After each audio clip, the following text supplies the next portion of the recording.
আজ আমি আপনাদেরকে দেখাবো সাবুর পায়েস।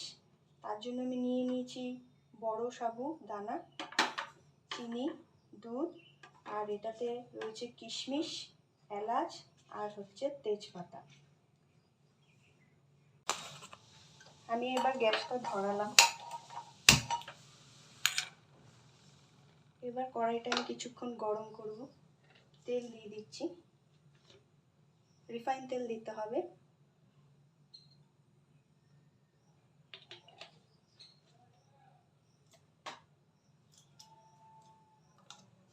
কিছুক্ষণ অপেক্ষা করব তেলটা গরম হওয়ার জন্যে। এবার কড়াইটা মোটামুটি গরম হয়ে গেছে, আমরা সাবুদানাটা দিয়ে দেবো। আপনারা রিফাইন তেলের জায়গায় চাইলে ঘি দিতে পারেন, তো আমি ঘি দিইনি, রিফাইন তেল দিয়েছি। এবার স্টিমটা একটু কমিয়ে আমরা হালকা করে ভেজে নেব। একটু লাল লাল হয়ে গেলে আমরা এটাকে নামিয়ে দিব অন্য পাত্রে। এবার সাবুটা ভেজে হালকা গরম জলে এটা আমরা দিয়ে দেবো।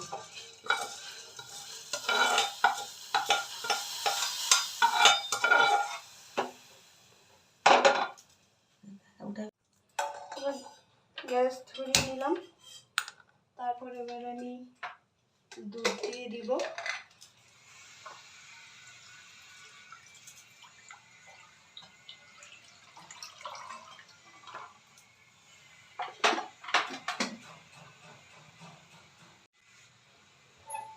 এবার আমি এটার মধ্যে তেজপাতা, কিশমিশ আর এলাচ দিয়ে দিলাম।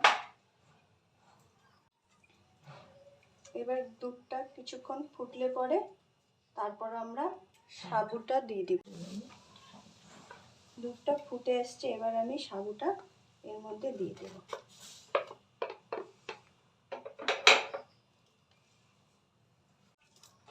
আমাদের এখন সাবুটা 10-15 মিনিট ফুটাতে হবে।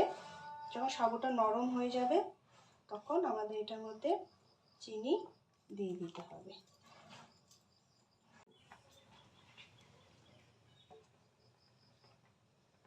সাবুটা ফুটছে, দেখতেই পাচ্ছেন।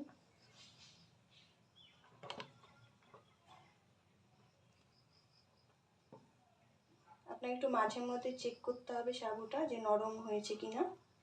যদি নরম হয়ে যায় বা সেদ্ধ হয়ে যায় তাহলে আপনার এটার মধ্যে চিনি দিয়ে দেবেন। আমি এখনো চিনি দিইনি।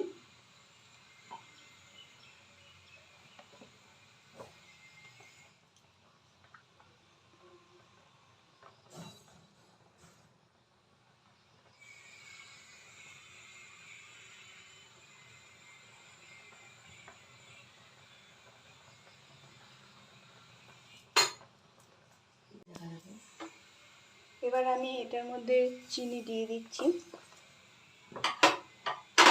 চিনিটা দিয়ে একটু ঘাটবো।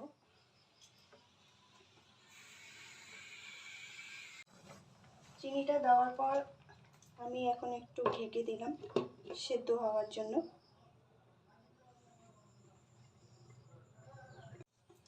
এবার ঢাকনাটা খুলে দেখলাম এটা হয়ে গেছে।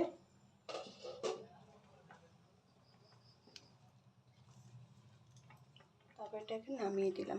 এবার এটাকে আমি কাচের পাত্রে তুলে নিলাম। আমাদের তৈরি হয়ে গেল সাবুর পায়েস।